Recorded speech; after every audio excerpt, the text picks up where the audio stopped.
กาสบายดีเนาะสบายดีสวัสดีเนาะมื้อนี้น้องออนก็พาทุกคนออกมา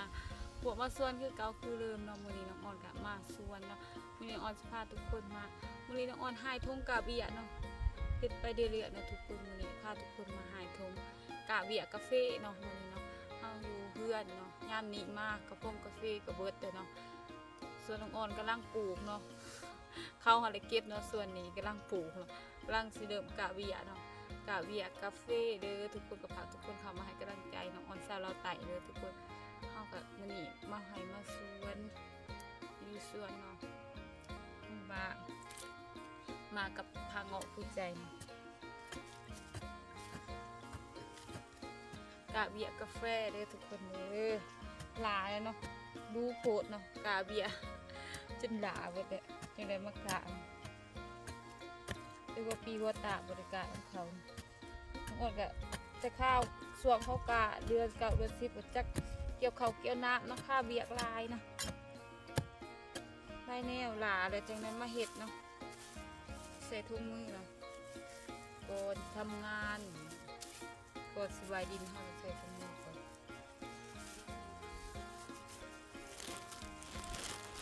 น้องอ้นก็ซื้อมาประมาณเวลาเนาะโลนึง2 โลเนาะก็พาทุกคนเข้ามาให้กำลังใจน้องอ้นถ้าเราแต่งเด้อทุกคนเด้อเห็นได้คนกระทานน้องอ้นคือไม่เห็นลงคลิปส่วนเนาะน้องอ้นก็ไม่ได้ลงคลิปเด้อทุกคนน้องอ้นค่าเบียเนาะเมื่อยเสียใจเรื่องโทรศัพท์เสียนี่เนาะก็เลยว่าใจก็เริ่มออกในโทรศัพท์เก่ามันก็ไม่ค่อยดีปานใด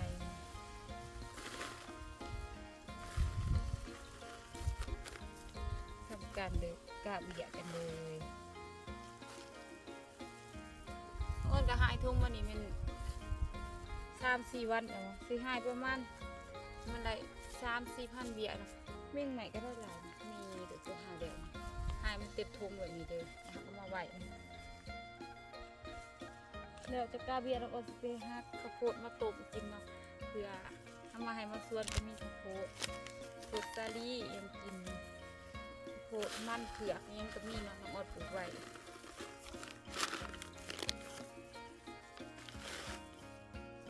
ดินเขาก็เอาดินให้ในสวนนี่น้องหายบริษัทพูนใส่คุยน้องหายตามธรรมศาสตร์เลยว่ะ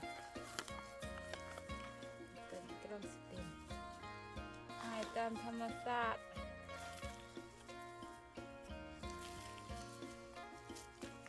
อะไรก็เอาเนาะ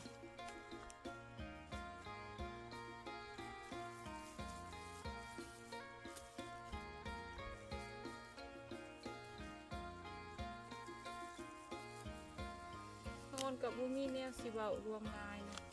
มันจะกระสิบเนี่ยเห็นลายคนยินทามมาลายนะวินว่าน้องอ้นบ่อยากไปเที่ยวบ่อยากไปหันไปนี่น้องอ้นก็จะสิไปอยู่เลยนะเงินกับบูมี่นะอยากไปเที่ยวก็อยากไปนะแต่ว่าห้ามบูมี่เงินสิไปนะอยู่แต่ว่าแต่เพื่อนนะส่วนมากไปสุดไปทางใดกระพักทุกคนค่ะมาให้กำลังใจเด้อทุกคนมาซาลาไตอายุก็ร้ายขึ้นเนาะจะหน่อยก็ฮอดวันเกิดน้องอ้วนเศร้าเราไต่เลยเนาะเท่าไปเรื่อยคนเดินจาก27กับ28ถึงฮอด30 ปีเลยเนาะยังอีกพอ2-3 ปีก็ฮอด30อายุก็ร้ายขึ้นได้ขึ้นเนาะแต่ว่าเฮ็ดเวียกคู่มือเนาะบ่เคยหยุดพักเนาะก็ขอบใจทุกคนหลายๆเลยที่เข้ามาให้กำลังใจน้องสาวคนนี้นะที่มาเอ็นดูเมตตาน้องอ้วนเศร้าเราไต่เนาะขอบใจขอบคุณทุกคนหลายๆเนาะ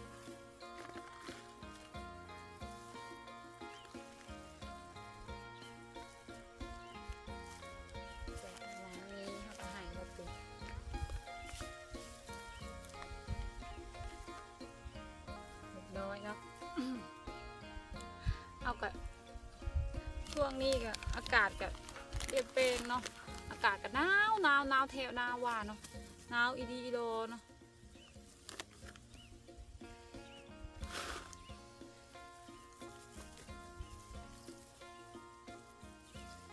หนาวแถวหนาวว่าอากาศก็เริ่มหนาวเดือน1 เดือน2หูว่าทางไทยหรือทางนั้นก็หนาวบ่ได้เนาะขนาดที่ลาวเฮานี่ก็ยังหนาวเนาะเดิมเลยบางเถื่อบางมื้อก็ลมแห้งบางมื้อก็ลมคอยบางมื้อก็ลมแห้งเนาะ มันเป็นไปตามสภาพอากาศเป็นตามนั้น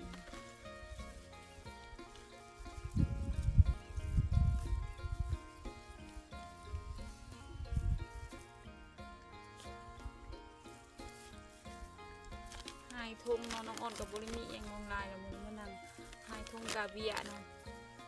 นั่งไปนั่งมาแค่นี้เห็นได้คนทำฮะทำไมน้องอ่อนไม่ทำคลิปลง YouTube บ้างเลยน้องอ่อนเลิกทำคลิปเลยจ้ะย่างเลยทุกคนบอท่านได้เศร้าเห็ดเนาะแต่ก็เห็นคอมเมนต์ไลน์คอมเมนต์เนาะห้ามเดือกสแกลเอาพัวละโบให้คนกระทามเดือกสแกลเอาพัวละโบสแกลเอาพัวละโบแต่ว่าสแกลเอาพัวหรือยังน้องอ่อนก็อยากไปทามเอื่อยเพิ่นอยู่เนาะแต่ว่าทามให้ชัดเจนให้คนกับข้างค่าใจนะเราเอาพัวเตปีกายนี่แล้วเนาะแต่ว่าเขาบริบอกน้องไปแล้วเนาะแต่ว่าน้องก็หูว่าเขาเอาพัวแล้วแสดงความเสียใจน้ำนุ่มๆเด้อพี่ไอ้ว่าเสียใจที่สเกลเราเอาพัวแล้วเราเอากับคนเมืองนอกคนที่มาจากสหรัฐอเมริกาเนาะดีใจนับเอื่อยเพิ่นเนาะส่วนเฮากับบุรีเมืองนอกเมืองนาเฮากับหายทงต่อไปเนาะ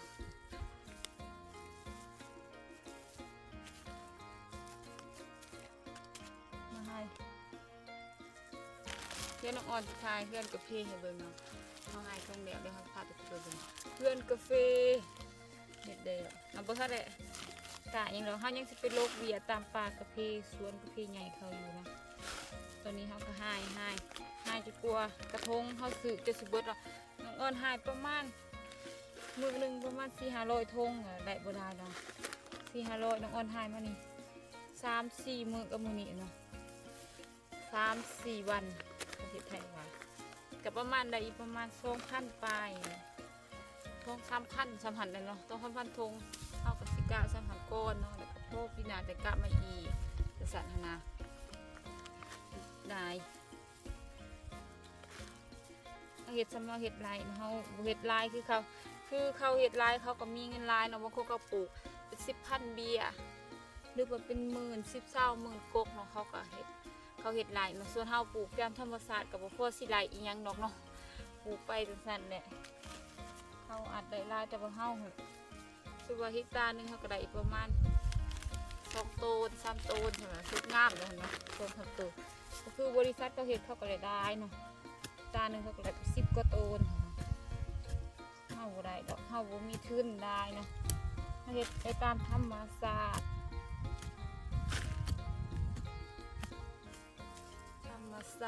เท่านั้นเนาะกาเวียกับบ่มียังกาดอกเนาะขุดดินแล้วก็หายใส่ถุงขุดดินหายใส่ถุงแล้วก็กะบ่เท่านั้นเด้อทุกคนบ่ได้ใส่ฝุ่นใส่ปุ๋ยอีหยังจะว่าใส่ขี้งัวนี่ก็ได้เนาะถ้ามีขี้งัวเขาก็เอามาปนใส่กับดินก็ได้แต่ว่าขี้งัวมันมักมีดวงเนาะดวงจอกกระเพาะได้เห็ดให้กกระเพาะมันโซ่มันตายเขาก็เลยกะซื้อแบบมันใหญ่เดียวเขาจะเอาขี้งัวมาโหยหรือว่าเอาน้ำเหนียวเขาเองโหดเดี๋ยวฉันก็งามคือกันติดจากธรรมศาสตร์เลย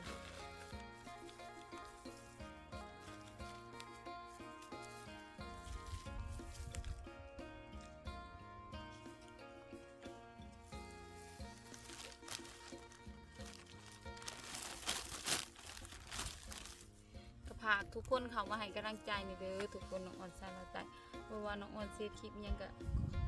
ทุกคนเขามาให้กำลังใจน้องอ่อนซาลาวไต่เลยเด้อฝากทุกคนกดติดตามช่องน้องอ่อนซาลาวไต่นี่เด้อทุกคนเด้อให้กำลังใจน้องอ่อนให้คลิปต่อไป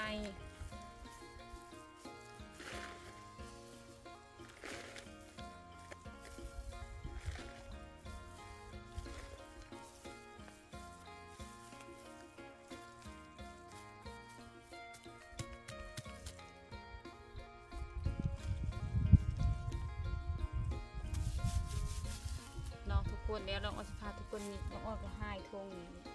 หายแล้วก็มาเลี้ยนไว้ก่อนหายแล้วก็มาเลี้ยนไว้เนาะเลี้ยนไว้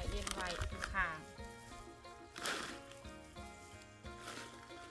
มึงทำกี่2 4 6 8 เป็ดโถนี่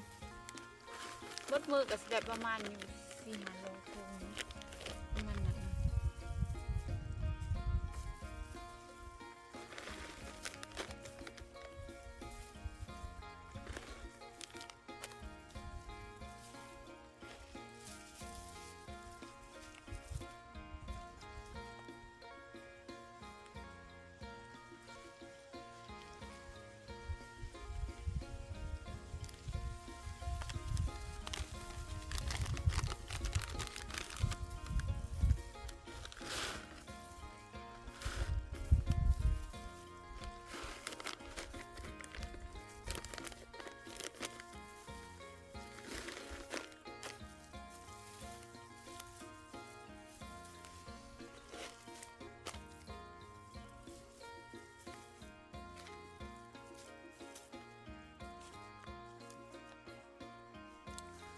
น้องอ่อนก็หายเรียนไหวเรียนจังนอนเลยนอนพาทุกคนไปเบิ่งเฮือนกาแฟเบิ่ง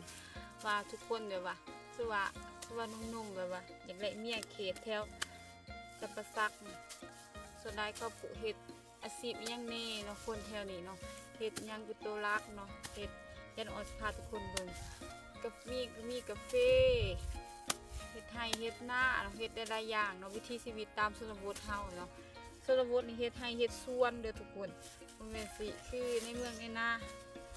เฮ็ดทุ่งจักรทุ่งงานอยู่ตามชนบทเฮานี่อยู่ตามดินกินตามทรายเนาะอยู่ไปเนาะทุกคนข้าวเดียวกับมือดำบ่ได้เนาะพาทุกคนเข้ามาให้กำลังใจในเด้อทุกคนน้องออนสาวลาวใต้เนาะเฮ็ดออนสิพาทุกคนเลาะเบิ่งให้เบิ่งสวนน้องออนสาวลาวใต้เนาะมาเบิ่งเพื่อนกับฟุ้มกับเพ่น้องออนเฮ็ดไปเนาะไปคนไปเบิ่งเด้อทุกคนนี่เป็นเวียทงที่น้องออนไฮเมื่อกี้นี่ก็ผ่างอกแต่กระทงยางนี่โกโกเพ่ที่กำลังปลูกปีนี้เนาะนี่เนาะกาแฟน้อยเนาะนี่ตัวนี้เป็นฮอกเห็ดเพื่อนวันเดียวเนาะนี่ตัวนี้แต่ประมาณ 2,000 ทงนี่นะ 2,000 ปลายหน่อยหนึ่ง2,000แล้วนี่น้องออนก็สิมาใส่บล็อกตัวนี้เต็มบล็อกตัวนี้แล้วก็เศร้านมบริหารอีกนะเขาก็เอาเล็กลวดแล้วก็พากันแซงส่วนนี้บ่มีเพือกนี้บ่มีพากันแซงเนาะแล้วเขาก็สิเอาอันนั้นเนาะเอาอันนั้นเฮ็ดเอาเขาสิเอาตัดใบหญ้ามาปกเอาเนาะตัวนี้เนาะพากันแซงเขาบ่มีเอาไปตัดใบหญ้ามาปกเอาตัวเหลืองมันบ่พอเขาก็สิไปหานี่ไม้เนาะนี่นะทุกคนกกงามก็งามกกขี้ร้ายเนาะซับปนเจือกันไปเนาะ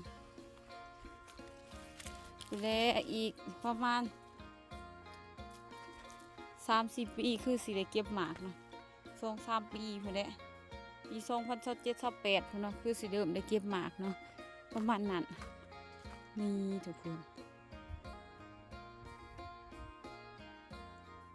2027-28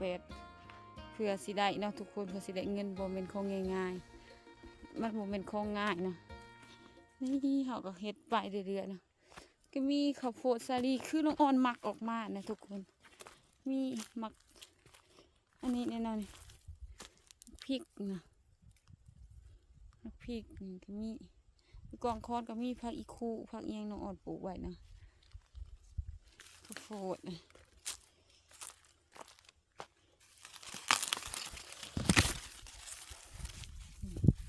ข้าวโพดมันจะมีอันนี้จัง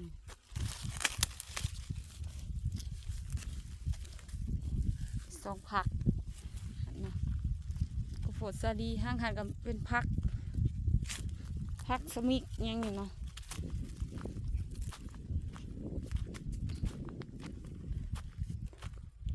ก็มีบักพริกเนาะเขาปลูกไว้นี่บักพริกนี่จะเบิ่งเป็นหมากโคตรงามเลยเด็กบักพริกแต่ก็มีขิงมีข่าก็มีบักถั่วนี่บักถั่วมันก็ตายเบิดมันเป็นยันเด็กเนาะอันนี้ก็เป็นผักสมิกเนาะอันนี้เนาะผักสมิกเพื่อนเคยได้กินนี่มันเกิดเองเนาะเกิดจากธรรมชาติเลยโคตรแซ่บทุกคนผักสมิกเนาะถ้าไปกินกับปนกับกอยยังกระไดเนาะทุกคนแบบนี้แซ่บเนาะยังไงเนาะ บรรยากาศตามธรรมศาสตร์เนาะทุกคนฮ้อนแล้วแดดลายเนาะก็ขอบใจ FC ทุกคนในไลน์เนาะน้องออนสิขอตัวไปเฮ็ดเวียกสำหรับคลิปนี้น้องออนก็ขอจบไว้เพียงเท่านี้ไปพอกันคลิปหน้าเด้อทุกคนแล้วก็ขอบใจทุกคนในไลน์เนาะน้องออนขอตัวไปหายทงกาเวียกกันเด้อทุกคนขอบใจ FC ทุกคนในไลน์ที่เข้ามาให้กำลังใจน้องออนชาวลาวใต้เด้อทุกคนสำหรับคลิปนี้น้องออนขอกล่าวคำว่าสบายดีฝากคลิปหน้าบ๊ายบายคนเบิ่งธรรมศาสตร์เนาะ